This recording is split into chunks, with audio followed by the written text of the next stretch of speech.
Good morning, everybody.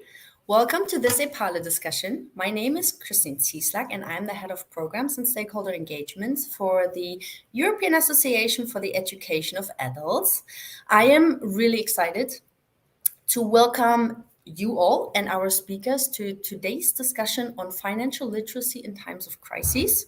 And this is a really crucial conversation that we have to have. And I am really excited to welcome today's guest, which I will introduce now. So welcome, everybody. Hello to our guests. With me today is Kelvin Lees from the Learning and Work Institute.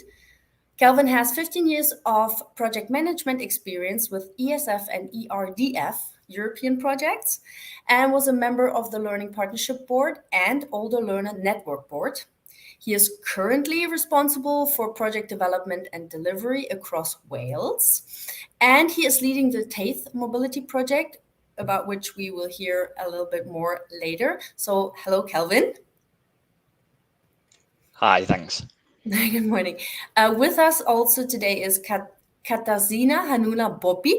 I hope I pronounced that correctly. Correct me if I'm wrong, please. From the Microfinance Centre. Kasia has more than 15 years of work experience in the financial market, on economic inclusion, poverty, alleviation, and education. Well, that was a doozy. She was the European Commission's expert, advising on the reviews of the European acquis from the social perspective, and a founding member of and board of Financial Inclusion Europe.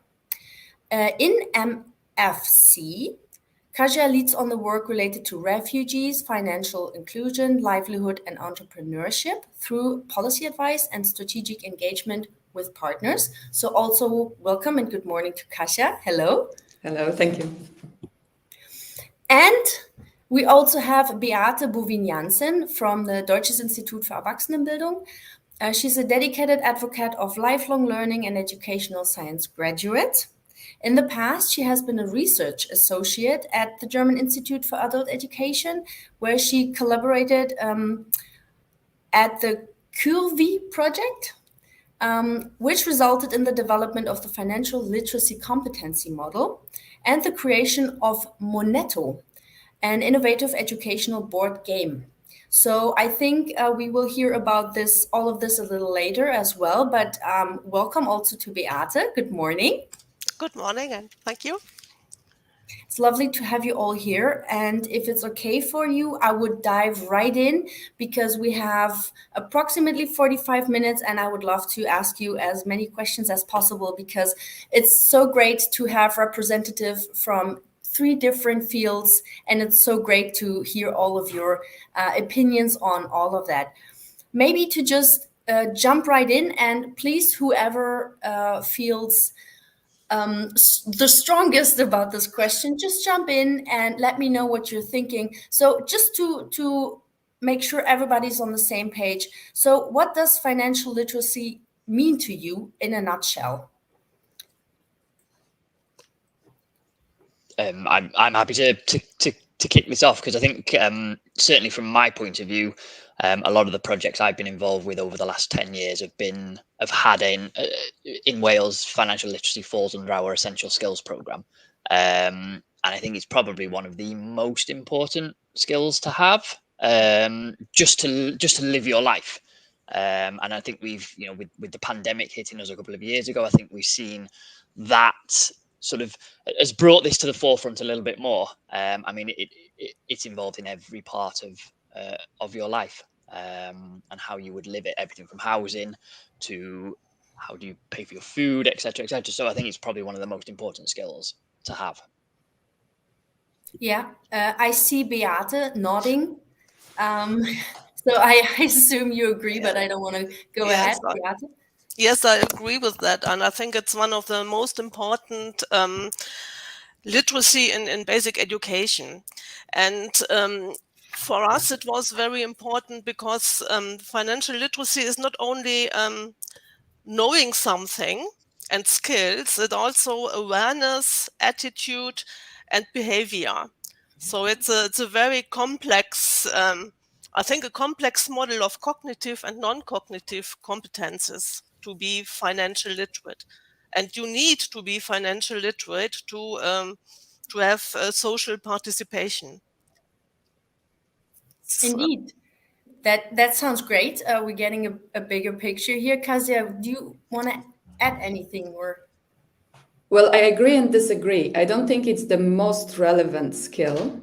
I think it's a very useful skill to have. And I think because the system is built the way that even if you are the smartest person and can just analyze everything, you would still be triggered by certain biases and things that are just going to be used against you. So I think we need to teach people how to think critically about finance, not to be scared about finance. So changing their attitudes and behavior towards finance and provide them with a better understanding. And of course, that's why financial education is super important, because it relatively leaves people better off than if they didn't have it, right? That's so maybe that's my a little bit controversial approach to it. Well, I think it's fantastic that you brought this up, because you already mentioned it's important because it's maybe other things are also important because. So what do you consider the main challenges for learners that they face trying to gain better financial literacy, since it is so important? What is it in your opinion, Kasia? I think all the biases that we have. So we have like a anchoring a bias or confirmation bias, and so we have to understand with building the financial education program that we need to consider the biases, and also who is talking to us about how we should what we should pay attention to. So there is a lot of good examples. For example, what could be done if we using debit card, credit cards, right, all the time. And in certain countries, I think it was Peru, they started putting messages like, do you want to spend? Or like asking a simple question that should carb people kind of ways of taking certain decision, because we are very triggered by for example, that we cannot lose, and that we know that we are right. So with financial education, a lot of things like this is considered to kind of create this better understanding for one to actually benefit from the knowledge that is being provided to them.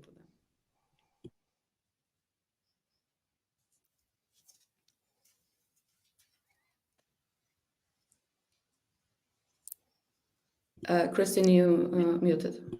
Your micro. I win this round. Okay, I forgot to unmute myself. The classic, 2 years in, and okay.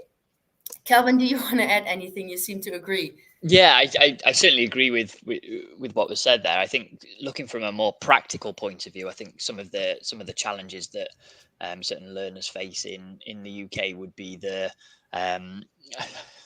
funding of it, because I think to give individuals practical skills to deal with, I suppose, the finances in their life, there's so many different elements to that, and there's so many different, whether it be technology, whether it would be the bank you deal with can be completely different depending on which bank you deal with. There's mortgages, there's savings, all of this sort of stuff, there's interest rates. I think one of the key challenges is certainly for learners or for providers is to be able to tailor that to, I suppose, individual needs. It's very, very difficult. And I think what goes hand in hand with that is the funding available to actually make it so specific, rather than having a sort of wider training program or learning program within that. I think that's one of the biggest challenges we face here. Brilliant. And Beate, is there anything you would like to add from a German perspective or from a research perspective? Yes, we have in our project, we have shown it as basic education, and we defined financial literacy on a very low level. So we don't have in mind all this, I think, big savings or stock exchanges or something. It's more to manage money during your daily life. And that's what Calvin has said. It's a technological development which brings a lot of challenges with it. perhaps online banking. And I think that's especially for elder people who can't go any longer to their bank to ask to a person who will help them. They have to do it online. And so it's one example. Other examples are, for example, mobile contracts, which are very, very difficult to understand. And we have make the experience there were a lot of people who had a lot of mobile contracts, and they have to pay and to pay and to pay, and they don't have an overview over that. So I think that's so for me it's financial education or financial literacy. It's over all levels. You can have it on a low level, and you can put it on higher levels. So you have to look what the person needs. You have to, and what the person needs in his or her real life. I think that plays very well into a comment that we got online from Ijaya. Apologies if I mispronounced that. Who says it is critical to design financial education programs that are accessible to all adults, including those with special needs. And I think that goes a little bit into the direction of what Beate said already. But I don't know, Kasia, if you want to add to that, because you're having a completely other perspective on this, or... No, sure. It's I think it's a very relevant question, and I think from the experience that we're having with microfinance, it's that the information needs to be short and appropriate. It needs to be easy to remember. It's usually that you have to give people the simple rules, and we have to also think about the framing and how to make it relevant for them. And if the things that we are trying to look at with the designing of kind of programs or knowledge is to look at who is actually the final recipient of that, right? So and how through those simple steps we could benefit them. So there was big the microfinance in Poland took a big in that post-communist transition when the new system was kind of built. So it was also a lot of education because people have a different understanding. So just to maybe shorten the thing, if you put person that you want to benefit in the center, and then you kind of designing around that person the knowledge and information that should have, also asking them, giving examples, connecting with the different people, this is the most effective way. So we don't have to be very fancy and develop very fancy kind of product if we don't ask somebody what they actually need, because people will have a different needs at the different parts of their side. And we talked about the children.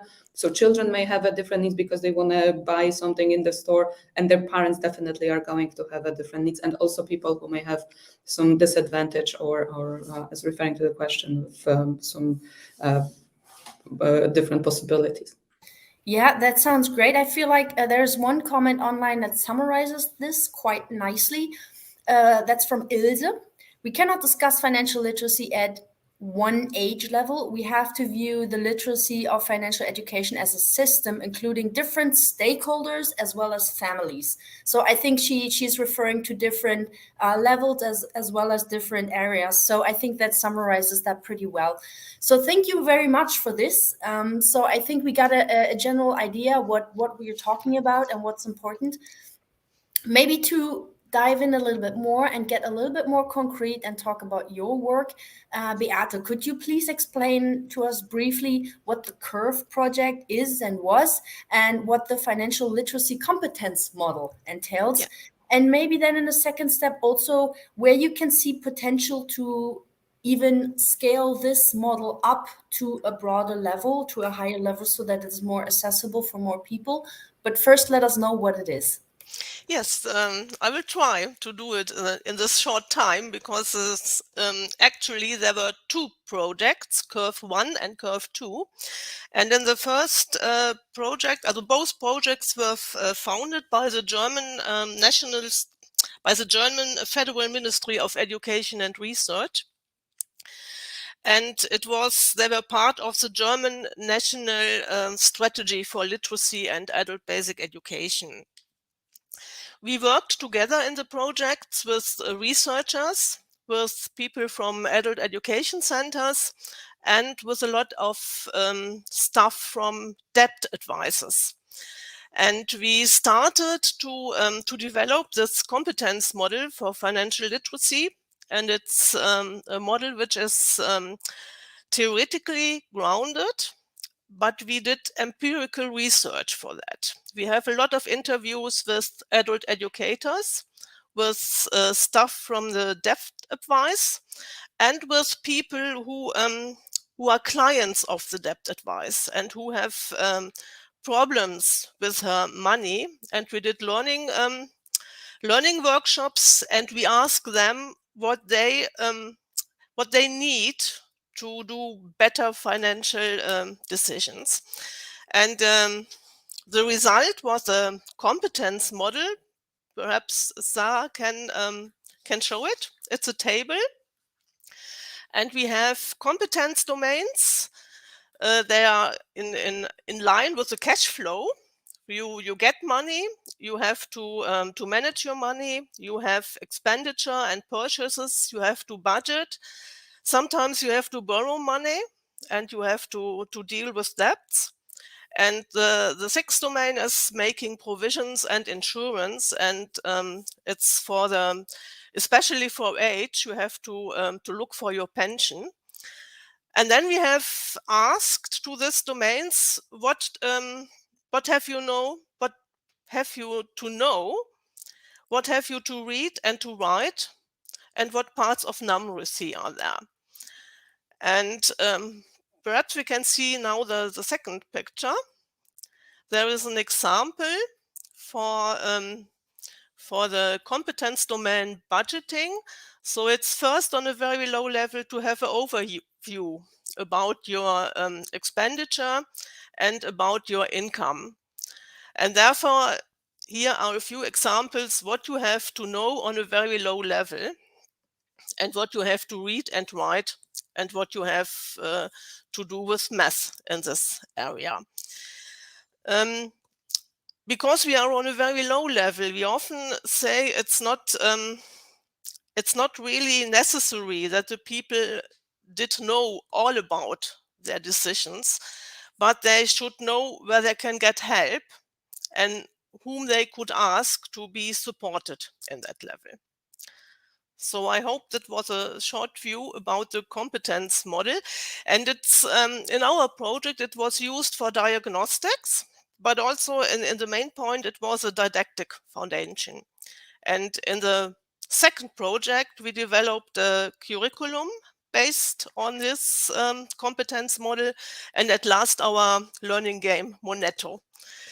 And perhaps it's also both all the learning materials are based on these principles from anchored instruction. We have a short story, and we have our family Miller, who are a lot of persons. It's a family, 2 children, grandpa and grandma, and a friend of their son Max. He is a refugee from Syria. So we have a lot of situations where people are connected, where they have to do financial decisions. And it's over the age. So we have the young girl, she has to manage her pocket money. Max was a son who has finished school, and he starts to find a job and starts to get his own flat. The both parents, I think the mother, she was divorced. And Max was from her first family, and then there was the grandma who started to go to pension, and so we had I missed the English words for that. So there were a lot of situations where learners can identify with. So, and that they were all these family Miller, and their situations were a part of our learning game. I was just thinking that Family Miller has a lot going on at the moment, but it is like I personally also am very keen on the idea of gamification and the potential it can unlock, especially with like also bringing different generations together. Yes. And teach financial literacy over different generations. That is great. Thank you so much for this insight. It's always fantastic to hear about concrete projects and pilots that are going on, so that people hear about these things and they know what's going on, and maybe they can have a look into it. And speaking of that, I would like to hand over to Calvin. You are currently involved in the Citizens Curriculum pilots. Could you share some insights into the key objectives of the program and any early observations regarding the impact that you might have?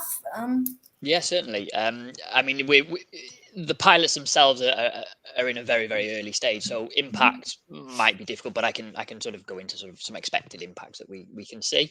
But I think to give you a brief background, our Minister for Education came out with, I suppose, an aim or an objective or a vision of Wales as a sort of lifelong learning and a second chance nation, I think is the term he uses. And that's really to put a focus on education throughout an individual's lifetime, whether you are 17 just leaving school or you are 72 trying to find something to do within your retirement. And one of the things, I suppose, that is at the forefront of the Citizens Curriculum pilots that we're running at the moment is to have a focus on a clear set of key capabilities needed to lead an active life, a fulfilling and rewarding life. And with that in mind, we have 7 pilots running throughout Wales at the moment, and they range from delivering from adult education partners, the Open University, which some of you are aware of, some of you might not be aware of, but it's an online university where people can access degrees and honours online, 100% online. And I suppose one that sort of ties into this is we have an over 50s pilot, and that is focusing on essential skills. And as part of essential skills within Wales, financial literacy comes within our essential skills programme. And I think one of the key things that are happening in Wales at the moment is we have what we call a midlife career review, which, although it says midlife, it is focused on those which are sort of approaching retirement, really to give them a review of where they are at the moment with financially and whether they can afford to retire, what they can do in their retirement, and all of that ties in with our financial sort of literacy. So those pilots, like I say, that they're actually being delivered this year and next year, so 2023, 2024. We're hoping, I suppose, the overall outcome of these programs will be for Welsh Government to fund an actual citizens curriculum program. So this is about developing and evaluating what works, what doesn't work, how that we can then roll that into sort of one wide program. And I think, but I think what we're seeing from initial feedback, I think the financial literacy side of the over 50s program that we've got is probably one of the most important things. The first thing that anybody says is can I afford to retire? When can I afford to retire? What is my life going to look like when I don't have that regular income coming in from working? And then we also, hand in hand with that, we have, I suppose, those that have never worked or potentially have had to retire early because of the pandemic, or whatever it would be. So that's quite a big one for us that fits in with this. So I'm really interested in sort of evaluating that program come sort of March next year, and seeing where that leaves us. Great, great stuff. I love that the vision for Wales includes financial literacy. That sounds that sounds very poetic.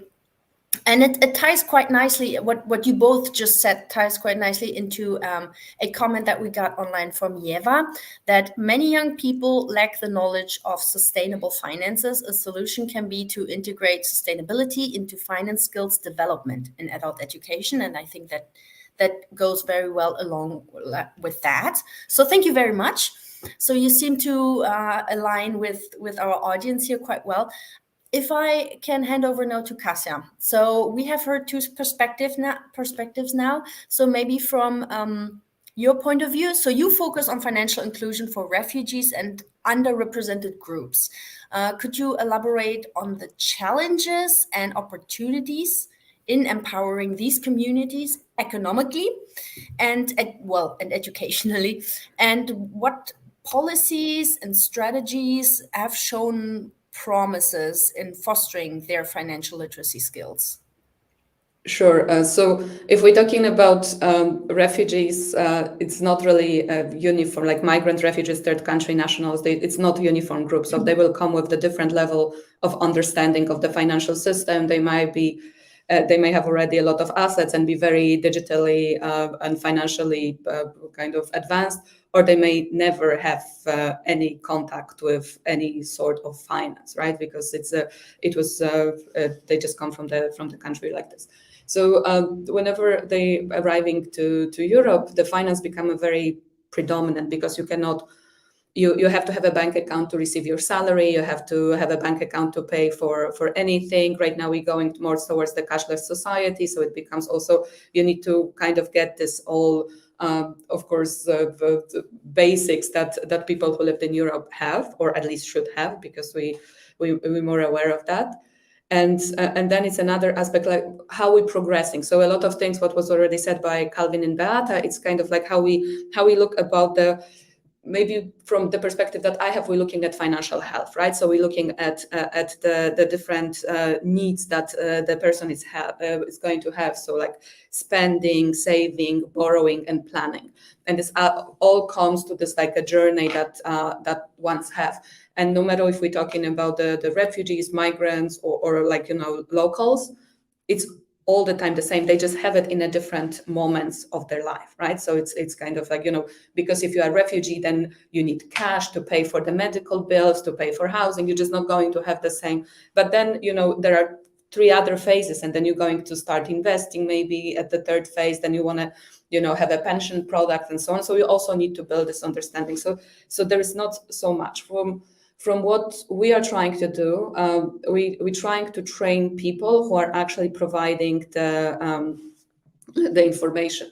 So we're doing a lot of training of trainers. It was also very interesting then when Calvin and Beate spoke, because we're always looking for good methodologies. We also always look for something that is already developed, because we don't really necessarily need to rediscover the wheel.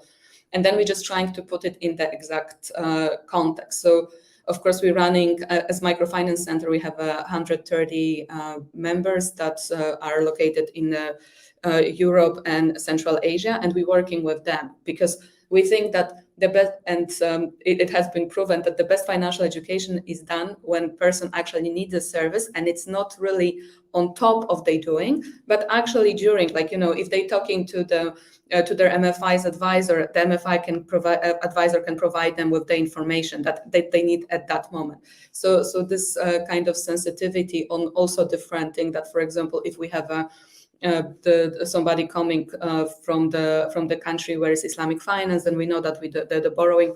So it's very much, I think, the financial education depends on how you can translate the knowledge to make it understandable for people. Not always having something really theoretical is going to respond. So from as a practitioner perspective, we're trying to really embed it in the needs of the communities. And with microfinance, maybe it's a little bit easier because we are working with the local communities. We're working with NGOs. We're trying to really bring the understanding of what the refugee migrants and other probably disadvantaged group will need right now. So there's a very interesting situation about Roma financial inclusion, because it's one of the group that it's facing a lot of exclusion, and how the financial institution actually approach their financial literacy and building their financial knowledge from the very practical perspective. Thank you. That is great because we have, like I said, we are so lucky to have 3 experts with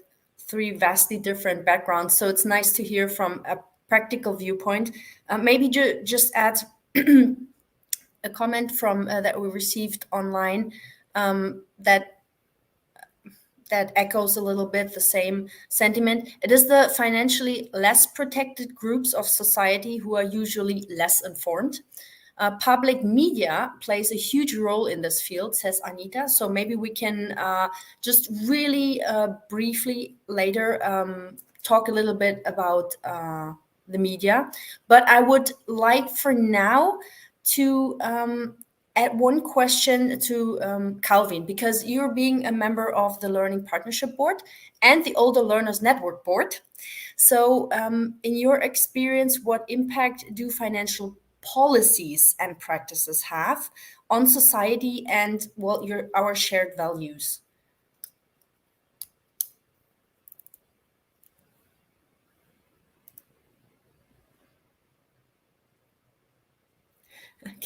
Calvin, now this point goes to you. You forgot to unmute yourself.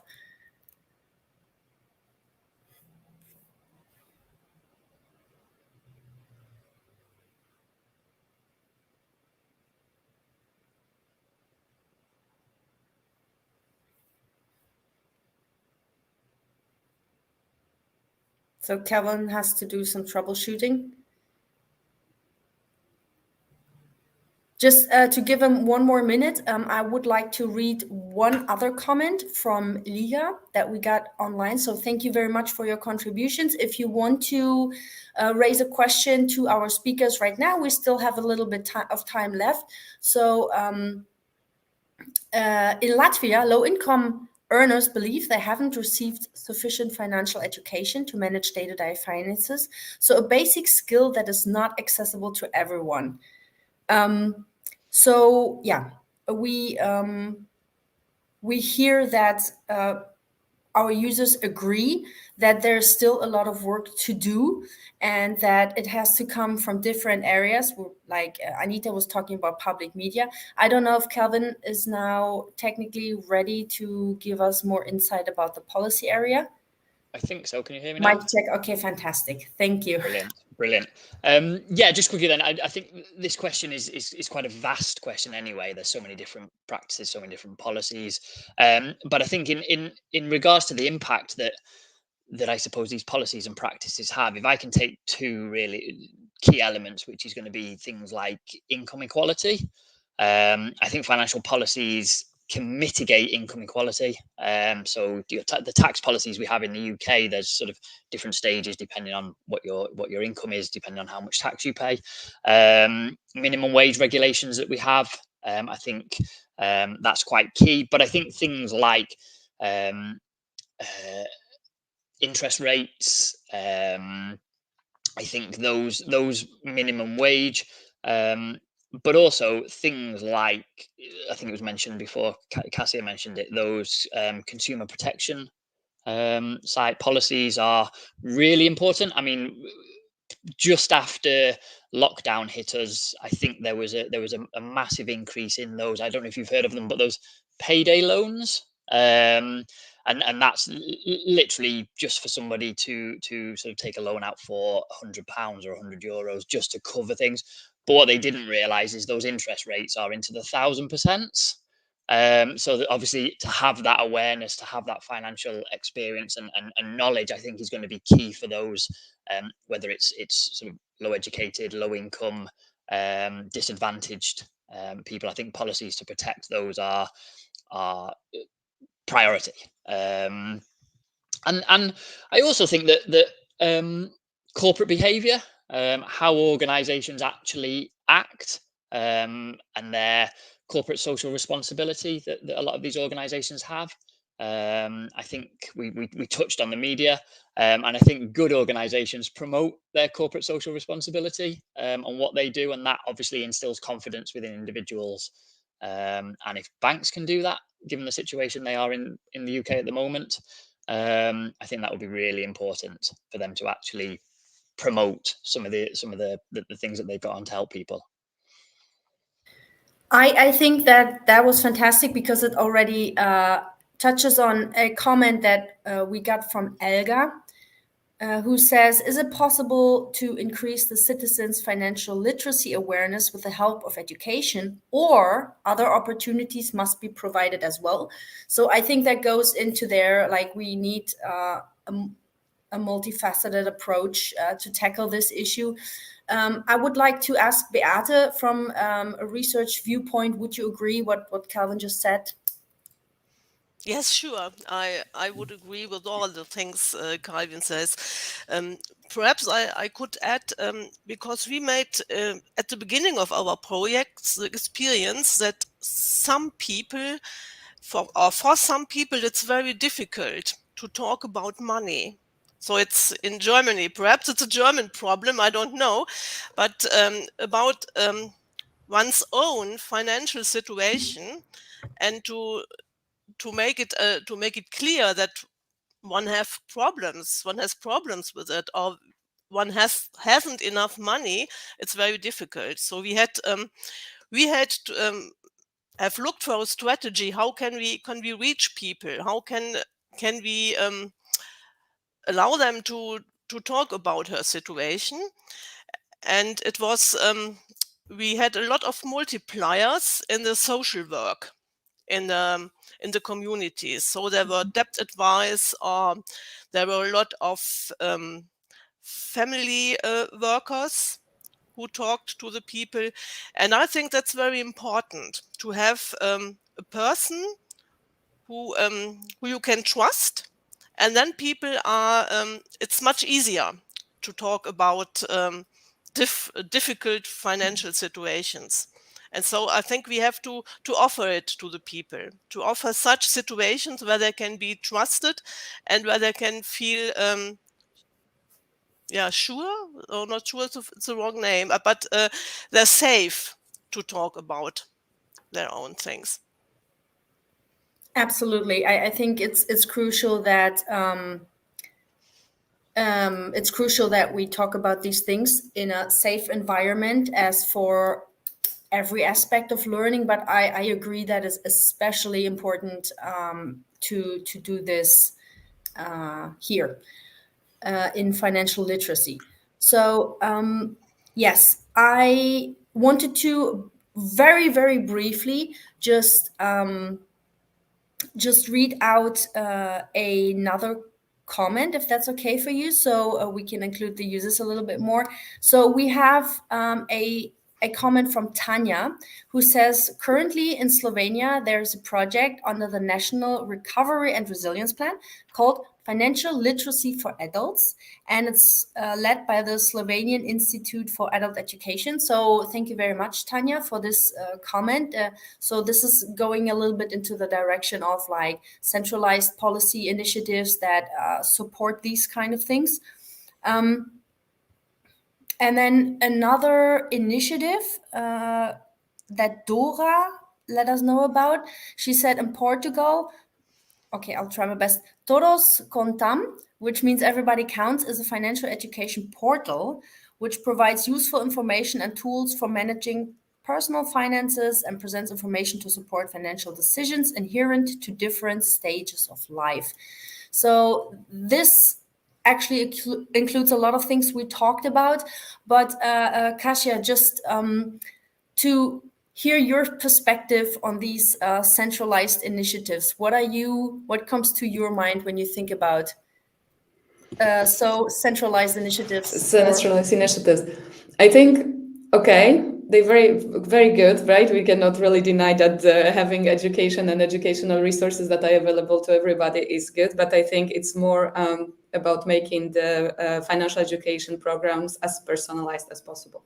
Because we have to work with a people mindset. It was mentioned that there are certain norms, for example, in Germany, when people are not liking talking about money. So of course it comes with the certain things. Then, so you have to have somebody who is going to help you kind of overcome them. It's going to talk to you, maybe also put your biases or your conviction in a certain perspective, maybe provide you with some alternative ways of thinking. And then, you can connect more with why do you need to really understand finance. So I'd say having resources, yes, but it's not enough, right? Because the enough comes from actually having this more kind of personal approach to finance. Absolutely, I couldn't agree more. And I feel it is also sometimes a way to shift responsibility, where we say, okay, there's information here, why do you not go there and get it? So obviously, yes, I agree that these offerings have to be individualized, personalized, and we have to do more. Kelvin, is there anything you want to add? We have 2 minutes left. Yes, yeah, just really quickly. I think one of the big things we're finding with the Citizens Curriculum program that we're running on is a lot of the pilots are using co-production. So although we have that sort of overarching curriculum that the Welsh government decides, right, this is these are the officially qualifications that you would need to develop your skills in financial literacy. I think what the pilots are giving providers the ability to do is to tweak and tailor how they deliver that curriculum to individuals. And I think it's certainly for something like this, to give people real world experience of how they would use the skills, I think is so beneficial. Absolutely. Okay, perfect. One thing that I love to do during these discussions is to imagine a fairy godmother or genie, if you will, and grant each of you one free wish. So if you could make a wish to better financial literacy and increase it, as financially outrageous it might be, but just what would it be, Beate? What would you wish for financial literacy education in Europe to do ideally? So my idea is to have financial literacy education lifelong. So you start in school with a few things, and then you offer it for all ages. So short and fine. sweet. So but yes, wow. Okay, that is putting the bar really high already. Okay, let's move on. Kelvin, do you have a wish? Yeah, I certainly agree with Beate and for the lifelong learning sort of side of it, but I think priority as well. I think financial literacy, certainly from Wales and from the UK, I suppose, because it is almost just in with an essential skill. There's so many essential skills that we have. We have literacy, numeracy, digital, financial is in there. I think to almost pull it out of that, or at least give it the focus it deserves. I know digital literacy has had the focus, certainly in the UK, over the last couple of years, given the pandemic and everybody going online and things like that. I'd like to see a similar sort of push for financial literacy. Mm-hmm. Brilliant. And Kasia? Yes, so for me, if I have to make one wish, I wish that the economic inequality wasn't actually, barrier for everyone to be financially literate and have an access to appropriate level of financial education. Okay, and with these very small and easily implementable wishes, I would wrap up this discussion. I would very, very like to thank you three experts for letting us know, having us an insight into your thoughts and your experience, also what you're doing at the moment. Your projects are fantastic, so keep up the good work. I would then also like to invite our users to stay tuned, because although we're wrapping up the live discussion now, the comment section is still very much open. We're going to go there and we're going to answer comments, and we're going to respond to things, questions and information. So have a look in the comment section, because there will be additional information from other users as well as from us. So stay tuned. We're also going to transcribe this live discussion for future reference and so on and so forth. So even though we're wrapping up the live part now, we're still online. So once again, thank you very much to Kasia, Kelvin and Beate for joining me today in today's discussion. And all my best greetings, warmest greetings, because you're all dialing in from somewhere else today, from Belgium. So thank you very much. And I'll see you in the comment section, and have a wonderful rest of the day.